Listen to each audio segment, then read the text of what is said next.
Et bonjour, bonsoir, bienvenue pour les ADD, les aléas du direct. J'espère que la journée s'est bien passée. Bon réveil si vous êtes pendant les rediffs. Au programme ce soir, elle est avec nous. Elle va représenter le Languedoc pour l'élection de Miss Nationale Prestige. Ce sera le 12 janvier au Lido à Paris. C'est Pauline Bastine, notre Miss Prestige Languedoc, fraîchement élue. C'était la semaine dernière à Montpellier, à peine bientôt 21 ans. Bonsoir Pauline et bienvenue. Bonsoir à Sur le tous. plateau, nous avons également Manuel qui est couturier à Montpellier. Retraité, fraîchement retraité, alors que fraîchement élu. Mais vous avez organisé cette belle soirée, vous allez nous dire un mot dans un instant. À vos calendriers, version évidemment 2014, ça passe vite. Le troisième ligne, le capitaine du MHR, le club de rugby de Montpellier, Fulgence Ouedraogo est avec nous. Bonsoir. Ça va bien? Ça va, merci. Le bras? Oui, doucement. Doucement. On va en parler dans un instant, mais surtout parler d'une dédicace organisée demain mercredi à Soremps en fin d'après-midi pour les dieux du stade où Fulgence pose. Il représente dignement le MHR, mais également les héros, qui est un calendrier version avec les sportifs héroltais du département. Vous allez voir ça dans un instant. Une expo intéressante, les Chibani. Ce sera en 2015 exposé à Paris. C'est une première d'ailleurs en France. C'est chez nous à Montpellier, à la médiathèque Jean-Jacques Rousseau, dans le quartier de la Mosson à Montpellier. Les Chibani, les immigrés du Maghreb qui ont débarqué à Montpellier dans les années 70, tout ça, version photo. Derrière sur l'appareil, c'est Luc Jeunepin. Bonsoir Luc. Bonsoir. Merci d'avoir accepté notre invitation. Photographe, explication, image dans un instant. Les chroniques ce soir, Mare Nostrum, la chronique de Mare Nostrum Agglomération de Montpellier. Très corail, très coraux. Bonsoir Nathalie. Bonsoir. Oui, on parlera des coraux tout à l'heure. Alors à tout à l'heure, ça c'est du sommaire, c'est nickel. À tout à l'heure Nathalie, nous avons Laura. Bonsoir Laura Marie. Bonsoir. La chronique ciné ce soir, quoi au programme? On parlera de la sortie événement du deuxième volet de la trilogie Le Hobbit et on parlera aussi d'une comédie française. Et moi je vais vous parler de The Villain Circus le 14, réservez votre soirée de samedi. Rockstore de Montpellier, concert événement TV Sud, des places à gagner, le numéro il s'inscrit, vous nous appelez même pendant les rediffs. Voilà le programme, bienvenue, on est ensemble pendant 30 minutes pour les ADD, aléas du direct. Premier volet, parce que ce n'est que le début, c'est une première date en France, c'est donc à la médiathèque Jean-Jacques Rousseau, quartier de la Paillade à Montpellier. L'expo Les Chibani, c'est ça? C'est ça. Qu'on ne dise pas de bêtises. Luc Jeunepin, et vous êtes photographe, vous êtes professionnel, amateur Je suis professionnel depuis 20 ans et je travaille dans plein de milieux différents, enfin, de la publicité au sport, en passant par le culinaire. Je travaille pour Terre de Vin, enfin c'est assez. Je suis photographe de la Mutuelle des Motards. Je travaille pour la Banque Populaire, mais je suis aussi. Et là, du coup, c'est ça. Il a mis tous ses sponsors, il est pas mal. Hein non, ils ne paieront pas plus. Mais non, et du coup. Là, c'était dans le cadre de la caravane Arabesque. Voilà, dans là, le cadre de la caravane. chose. Je suis leur photographe depuis le début à Arabesque. Et du coup, en fait, l'exposition là sur les Chibani, en fait, c'est dû à une rencontre. Je faisais un reportage pour eux avec les enfants des collégiens du collège Escolier de la Mosson, qui faisaient un travail sur l'immigration. Et en fait, donc moi, c'était la partie reportage. Et je suis allé dans les foyers à Doma avec eux. Et j'ai rencontré ces personnes. Et ça m'a sauté à la figure. Et j'ai eu envie de faire une image de dignité. Et leur donner une image de dignité. J'ai mis ce que j'avais plus de beau à faire, pour ce boulot, quoi. Donc, je travaille au moyen format numérique, c'est ce qu'il y a de mieux. J'aurais fait une lumière simple, et c'est ce que je fais pour les plus riches, je le fais aussi pour eux, quoi. Et j'ai poussé le concept un peu plus loin parce que par exemple, il me fallait un trône pour les asseoir. J'ai pris la chaise de Vernet-Panton, qui est un monument du design. Et ces personnes, les Chibani, on les appelle les invisibles. Et quand ils s'assoient sur ce trône, le trône disparaît et il n'y a qu'eux qui restent, quoi. Parce qu'ils sont arrivés dans les années 70, rejetés sur le banc de la société. Non, en fait, c'est pas tout à fait la même époque qu'aujourd'hui. Et on a plutôt été les chercher pour faire nos routes, notre pinard, faire tourner nos usines. Et c'est des gens qui n'ont pas eu droit au rapprochement familial. Donc, maintenant, ils sont à la pension de famille de Figrol. Voilà, par exemple, il y en a plusieurs à Montpellier. Le foyer Sonacotra. Voilà, c'est à Doma. Alors comment s'est fait cette rencontre justement, Luc, avec eux, pour qu'ils apprennent, pour qu'ils posent en quelque sorte? En fait, moi, j'ai pas beaucoup l'émotion. Enfin, j'en ai beaucoup, mais fort de cette manière-là, la dernière fois que j'ai eu ça, c'est quand j'ai fait des photos d'Aimé Césaire. Mais ça m'a touché. Là, quand je les ai vus, j'étais voir la responsable d'Adoma. J'ai dit, écoutez, j'ai pas beaucoup l'émotion dans mon boulot comme ça. J'aimerais les prendre en photo, donc j'ai été mis en contact avec Maxime et les choses se sont faites naturellement, quoi, en fait. Ils ont un rapport à la photographie des années 50. c'est des personnes qui ont entre 65 et 80 ans. Des immigrés marocains, tunisiens, algériens. Voilà, et en fait, quand ils s'assoient sur la chaise, donc c'est une photo qui est assez frontale en fait. Donc hop, ils s'assoient, je leur fais la photo. Je fais une photo, 2 photos, 3 photos, c'est la même. Enfin, il y a un rapport qui est incroyable, quoi. Si on leur dit souris pas, on les dirige pas. Hein. Ils ont un rapport assez de face. Au moins, c'est naturel comme ça. Ils ont cette esthétique-là. Alors, des prises de vue, il y en a pour l'instant une dizaine, mais ce n'est que le début, parce que le but, c'est d'en avoir plusieurs dizaines pour une expo itinérante partout en France. Voilà, là, on fait à Montpellier, on commence chez nous. Bon, Médiathèque Jean-Jacques Rousseau, voilà, quartier de la Payade. Qui est à la Payade. Et après l'expo, je vais en faire une En fait, je vais prendre des photos de Chebani à Toulouse. Une vingtaine, en fait, c'est une sorte de production, hein, donc si on a un peu d'argent, boum, il y aura plus de photos, quoi. Et donc les Toulousains, bon, là, ça s'arrange un peu plus rapidement. Donc il y aura une vingtaine de portraits, plus les photos de Montpellier. Après, on ira à Lyon. Je ferai les Lyonnais, et après pour l'expo, il y aura les Lyonnais, les Toulousains, les Montpelliérains, et en fait ainsi de suite. Il y aura 7 villes en France. Et en 2015, donc on a vu avec la cité de l'immigration qui sont plutôt chauds. Et la cité du Moyen-Orient, et l'Institut du monde arabe. Donc si on a vraiment une grosse production, moi je suis pas contre faire les deux, quoi. Et donc à la suite de ça, il y aura un bouquin. Il faut que je dise quand même, il y a Louis Clavis qui est un clarinettiste de jazz hyper connu qui a fait la musique pour l'exposition. En fait, je lui ai échangé contre une photo d'Aimé Césaire. Et j'ai dit, je te l'échange et tu me fais une musique pour les Chebani. Il a fait 11 titres. Il y a Majid Cherfi du groupe Zebda qui a donné une chanson qui s'appelle Chebani, qui sera sur le prochain album en 2014. Il y a Nasser Djemaï qui a donné des textes de théâtre sur les invisibles. Et en fait... Ça va au-delà de cette expo. Le truc, c'est ça, que ça prend une forme et en fait, elle est protéiforme. Elle est musicale, politique, poétique et... Voilà, donc le bouquin, il va s'écrire. Enfin, dans 2 ans, on verra plus clair. Mais vous reviendrez sur le plateau. On reviendra sur le plateau. Pour l'instant, les Chebani, c'est à voir, c'est jusqu'à quand? C'est en ce moment? Là, c'est alors, c'est aux horaires de la médiathèque. Hein, c'est pas. Alors attention, c'est 9h midi, 14h, 16h. Pas tous les jours, pareil. Non, le lundi, par exemple, c'est fermé parce qu'ils sont ouverts le dimanche. Après, il y a des horaires en fait où on peut prendre des rendez-vous. Par exemple, je fais des visites pour les scolaires. Comme il y a la musique, on peut pas mettre la musique dans l'expo. C'est une médiathèque, donc ceux qui viennent lire. Même si Sclavis c'est bien, ça peut gêner, quoi. Donc on fait des rendez-vous comme ça. Donc pour les gens qui sont intéressés, ils prennent rendez-vous avec la médiathèque. Par exemple le jeudi matin, la semaine dernière, j'ai reçu des élèves du lycée Jean Monnet. Et du coup on les pose des questions, on avance. Ouvert à tout moment, renseignez-vous, et puis ouvert également en scolaire, parce que le but c'est de transmettre un message sur cette expo Chebani, qui est en ce moment à la médiathèque Jean-Jacques Rousseau, donc au nord de Montpellier, quartier de la Payade et de la Mosson. Merci beaucoup, Luc. Merci. Vous avez déjà pris des photos, des clichés de coraux, de corail? Ah, moi je suis pas dans le Vous n'êtes pas du tout maire? Le meilleur c'est Balista, hein. C'est Laurent, hein, le meilleur. On l'avait reçu sur le plateau.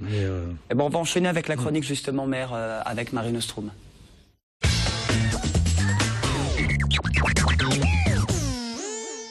Avec Nathalie Pic. Alors Nathalie, vous, c'est pas des photos, c'est très belles images que vous nous avez ramenées. Alors déjà, les coraux de la Méditerranée, pour commencer. Oui, tout à fait. Alors c'est vrai qu'on a souvent tendance à voir les coraux dans l'océan Indo-Pacifique, mais il existe également il y en a chez nous. L'or rouge de la Méditerranée, hein, donc le corail rouge. Donc on verra dans les vidéos. Et donc les vidéos qui ont été prises par Gilles Di Raimondo, encore une fois, donc très très belle vidéo. Donc le corail rouge, donc là vous voyez les polypes qui apparaissent à l'écran, donc montre bien que c'est un animal, hein, qui va se nourrir de plancton. Alors le corail rouge a été protégé parce qu'il a été longtemps surexploité en bijouterie, donc en pendentifs, etc. Donc à l'heure actuelle c'est un animal qui est protégé, qui a une croissance très lente, de l'ordre de quelques millimètres, voire 1 centimètre maximum par an. Et maintenant, les pêches, les récoltes sont faites par des plongeurs professionnels et sont réglementées. Ça, c'est les coraux de la Méditerranée qu'on trouve finalement au large de l'Hérault ou vraiment plus loin? Alors, le corail rouge est plutôt côté Provence. On en trouve dans toute la Méditerranée, mais plutôt côté Provence. Et maintenant, les plongeurs vont le chercher plutôt en Corse, parce qu'il a été quand même largement surexploité. Donc toujours plus loin maintenant, évidemment. Tout à fait. Et réchauffement climatique. Plus profond également. à fait. Alors on connaît plus effectivement les coraux tropicaux que les coraux de Méditerranée. Oui, alors les coraux tropicaux sont les coraux qui vont construire les récifs. Donc ce que vous voyez, les images magiques en Nouvelle-Calédonie, etc. Qu'on veut vous vendre, vacances de Noël. La grande barrière de corail, c'est quand même la deuxième plus grande barrière, juste après celle de l'Australie. Et donc c'est quand même un patrimoine français en plus, donc à souligner. Et donc les coraux tropicaux qui sont donc des coraux fabuleux, puisque aussi diversifiés que la forêt amazonienne, on va trouver des diversités fabuleuses dans les coraux tropicaux également. Donc ça, c'est des coraux en voie de disparition également comme Oui. Alors évidemment, avec le réchauffement climatique, le corail a du mal à supporter des températures qui vont s'élever au-delà de 30 degrés. Et malheureusement, ça arrive assez souvent. Et on a des blanchiments. Donc il y a eu quelques blanchiments successifs en même temps qu'El Niño. Et donc qui ont fait qu'il y a eu des colonies qui ont disparu totalement, alors que ça met quand même plusieurs siècles avant de grandir, puisque le corail qu'on vient de voir juste précédemment peut s'étendre sur une grosse patate, à savoir 2-3 mètres de distance. Il faut vraiment beaucoup de temps avant de construire de tels. Ici, on a des xénias pompeurs. Donc on a du corail dur, du corail mou. Donc la différence, c'est que lui, il n'est pas tenu par un squelette calcaire. C'est juste des petits spicules calcaires qui vont le tenir en mouvement. Et donc là, le xénia, c'est un corail qui est assez intéressant en aquarium parce qu'il nous sert d'indicateur. Quand il pompe, c'est que l'aquarium est en bonne santé. Et ça, vous expliquez tout ça, l'aquarium Mare Nostrum Oui. Alors, je vous invite à venir voir ces coraux donc qui sont présents dans nos aquariums, aussi bien les coraux tropicaux que le corail rouge de Méditerranée. Donc là, sur la photo, on a un corail, également un corail dur, donc qu'on appelle un alvéopora, qui est également un corail qui pompe, qui va prélever du plancton dans l'eau. Donc c'est pour ça qu'on voit ces petits tentacules en mouvement. Rendez-vous pendant les fêtes, parce que vous êtes ouvert aussi pour visiter l'aquarium Tout à fait. Alors on a deux événements importants lors des fêtes. La chasse au trésor. Donc les enfants vont découvrir des indices et vont pouvoir ensuite avoir un petit cadeau à la fin s'ils ont bien trouvé tous les éléments. Et ensuite une actualité qui est le zoom sur la Méditerranée, qui va nous permettre de montrer des animations, donc un gros plan sur des coraux ou sur des Bernard l'ermite, voire ou des oursins. Donc c'est intéressant parce que là on va voir vraiment une macro sur ces animaux. Merci beaucoup. Merci Nathalie, très calée en corail et en coraux. Est-ce que vous avez votre calendrier de 2014 ? Est-ce que vous l'avez déjà ? Est-ce que les pompiers sont passés ? Oui, bien sûr. Pour 2014, il y aura une nouvelle exposition à l'aquarium. Donc là, c'est une surprise. Alors, je vous invite à... Et vous avez votre calendrier au final ou pas ? À la maison ? À la maison, oui, on a un calendrier. Vous l'avez déjà ? Bien sûr. Bon, pour ceux qui ne l'ont pas ou ceux qui veulent un calendrier décalé, se faire plaisir pour le plaisir des yeux, surtout Nathalie et ses mesdemoiselles, on a le calendrier des dieux du stade avec une dédicace. Ce sera de 17 à 19h et ce sera demain à Montpellier, à Soremps, au Triangle, avec notamment, il pose quel mois, Fulgence Fouedraogo, vous posez sur quel mois de 2014 ? Non, comme il y a beaucoup de photos, je pose pas pour un mois en particulier, mais pour... Voilà, juste une belle photo entre quelques mois. Alors ça, c'est une belle photo, Luc. Est-ce que vous avez fait déjà du shooting pour des calendriers comme à l'image des dieux du stade, des sportifs ? Des sportifs, je prends des champions du monde de moto, par exemple, mais non, pas en calendrier. J'ai bien des idées, mais... Ça a été lancé par Max Guazzini du Stade français en 2000 pour promouvoir la beauté du sport, c'est ça en fait ? Oui, quelque part, c'était quelque chose de nouveau dans notre sport. On avait toujours l'image du sportif un peu bedonnant, un peu gras du vide, on va dire. Et là, il a donné une nouvelle image au rugby, une image un peu plus glamour. C'est vrai que quand on est sur le terrain, dans l'effort, on n'est peut-être pas souvent à notre avantage. Et là, on a un côté plus glamour. Alors, c'est pas la première fois que vous le faites, ce shooting photo, que vous posez dénudé pour un calendrier. Non, c'est pas la première fois. J'ai fait plusieurs fois les dieux du stade et cette année, j'ai fait aussi un autre calendrier. Alors, qu'est-ce que vous en pensez, ce shooting photo? C'est aussi personnel quand même de se livrer à soi-même, nu, devant un appareil photo Forcément, c'est pas évident au début de se mettre, on va dire, tout nu devant un objectif, mais à force, on prend l'habitude, on est mis à l'aise par le photographe et en général, ça se passe plutôt bien. Bon, il y a toujours une serviette ou un ballon de rugby hein, qui Voilà. cache un petit peu tout. On cache un peu. Bon, en tout cas, il y a vous, Fufu, il y a Lucas, Dupont. Ouais, c'est ça. Et puis il y a Thomas Combezou, 3 rugbyman du MHR qui posent pour les dieux du stade, et ça marche bien. Et vous faites même des dédicaces, donc finalement, c'est que vous avez une demande aussi. Oui, il y a une demande. C'est vrai que c'est un calendrier qui est souvent très attendu et qui marche bien. Et voilà, donc du coup, on en profite pour faire une dédicace et rencontrer notre public. Alors, est-ce que ce public qui achète ces calendriers, ce sont des passionnés de ballon ovale? Pas forcément. Pas forcément. Des fois, ils sont passionnés d'autre chose. 100% de nanas? Non, pas 100% de nana, un peu tout le monde, mais c'est vrai que des fois on a des demandes un peu étonnantes pour des grands-mères ou autres, donc. Ou la grand-mère qui s'ennuie dimanche. Oui, c'est sûr. Donc voilà, c'est un calendrier pour tout le monde au final. Bon, on dédicace à Sorams avec Thomas et avec également Lucas. Ce sera demain de 17 à 19h au Triangle à Montpellier. Et puis également là aussi un autre calendrier, mais Made in Hero finalement chez nous. Ça s'appelle Nos Héros et ça c'est une beauté. Et c'est pour la bonne cause, Fulgence. Oui, c'est pour 2 associations que parraine François Trinduc. Donc voilà, il rassemble des sportifs montpelliérains du hand et du rugby. Donc c'est pour la bonne cause, c'est un calendrier qui sort cette année et qui pense sera répété dans les années à venir. Et là c'est la première édition, c'est 10 €. Voilà. C'est un calendrier caritatif. Alors qui c'est qui pose? C'est des handballeurs, des rugbyman, des footballeurs? Des handballeurs et des rugbyman essentiellement pour cette première saison. Après, voilà, c'est ouvert à d'autres disciplines. Avis aux footballeurs et aux poloistes. Eux aussi, ils ont un beau corps. Bon, Fulgence, merci beaucoup. Avec plaisir. Vous êtes en arrêt forcé parce que vous êtes fait opérer à l'épaule droite. Vous êtes en arrêt jusqu'à quand au club de rugby? Encore, on va dire, un peu plus de 3 mois là à tenir, mais voilà, on prend son mal en patience. Donc pour l'instant, il y a Noël. Après, il faut s'occuper. Vous serez dimanche à Yves du Manoir pour soutenir...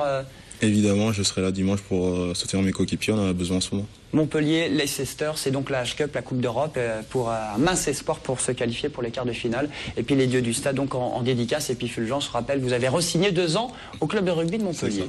Exactement. Donc vous allez souvent en ciné, finalement, pour occuper ces journées. J'y vais de temps en temps, oui. Ah bon, non, voilà les bons plus souvent plans. maintenant. Ça tombe bien, transition tout trouvée. C'est la chronique ciné avec Laura.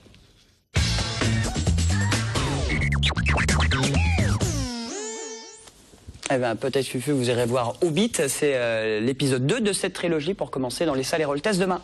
Et oui, Julien, l'épisode 2 de la trilogie Le Hobbit. Alors, vous avez sûrement vu le premier sorti tout juste il y a un an. Ça avait eu un très grand succès. Et ben, le deuxième sort demain. Alors, c'est toujours réalisé par Peter Jackson, le réalisateur des Seigneurs des Anneaux et du premier volet.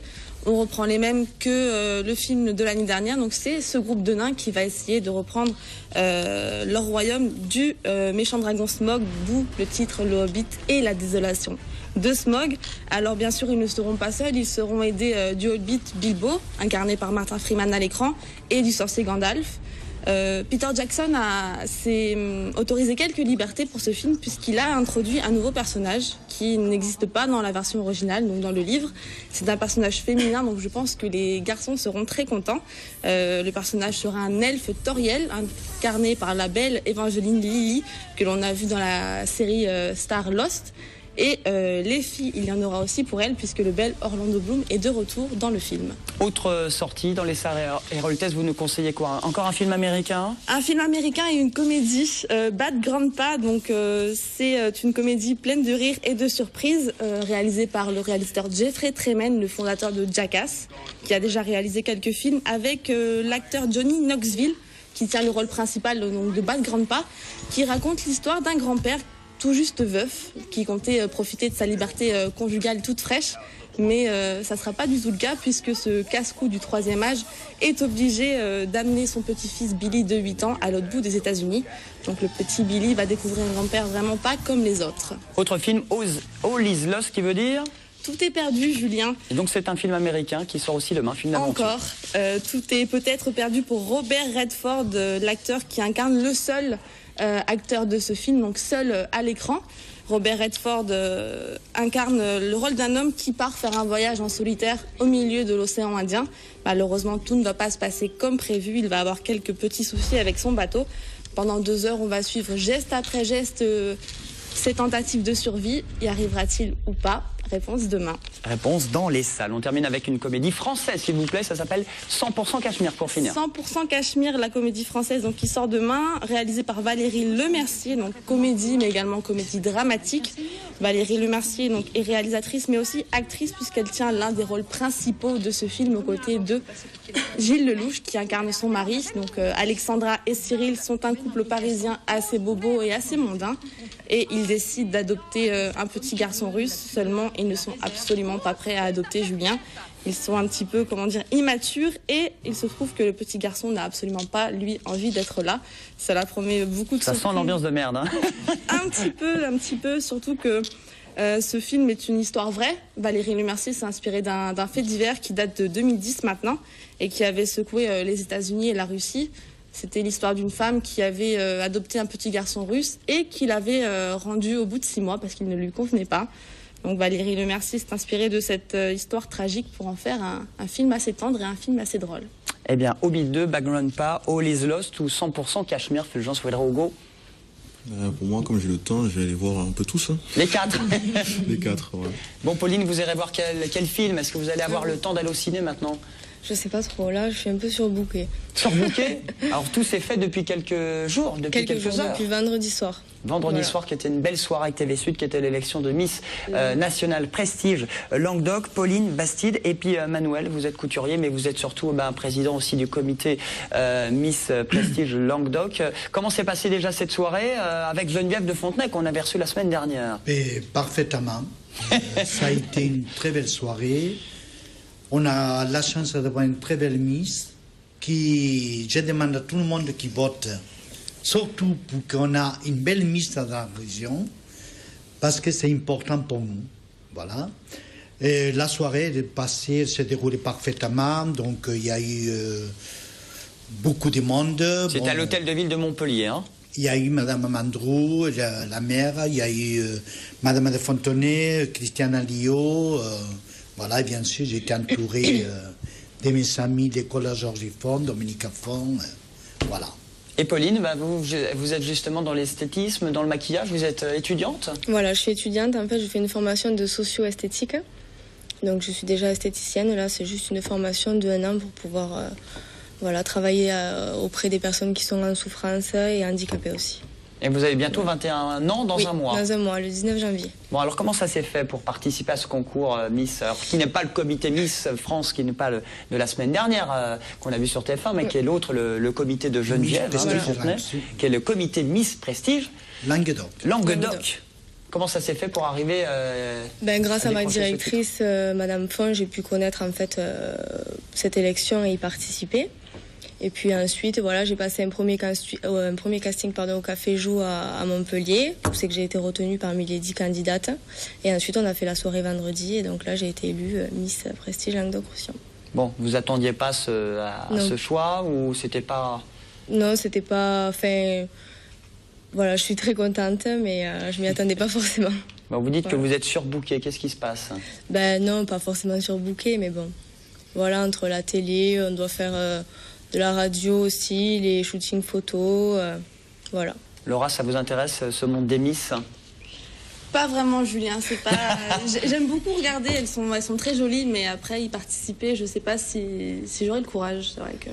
Mais après, c'est qu'une première étape, parce que la grosse étape, c'est le 12 janvier au Lido à Paris. C'est ça, exactement. Oui, où il y aura 30 candidates qui seront à l'élection, dans 30 régions qui représentera la France. Leur région pour après avoir le titre de Miss Nationale. Miss Prestige Nationale. Bon, Geneviève de Fontenay, elle est gentille? Oui, très gentille. Et vous continuez, donc là, ça se passe comment pendant quelques semaines? Là, cette semaine, rien de spécial. Après, le 3 janvier, je pars en Corse avec toutes les autres Miss pendant une semaine. Et ensuite, on se retrouve tout au Lido. Qu'est-ce que vous faites en Corse? On a une semaine pour se préparer, donc pour les répétitions. C'est shooting photo? Voilà, on a des shootings photos, des répétitions. Luc, non, vous mettez sur le coup pour les Miss? C'est pas prévu, mais... Je vous trouve du boulot pour 2014. Attention, je suis cher. Hein. Voilà. Et donc la suite, évidemment, on peut vous suivre sur les réseaux sociaux, sur Facebook, et puis pour soutenir notre Miss Prestige Languedoc, qui s'appelle donc Pauline Bastide, 21 ans. Et puis rendez-vous l'année prochaine pour déjà les candidates qui veulent participer à l'élection de 2014.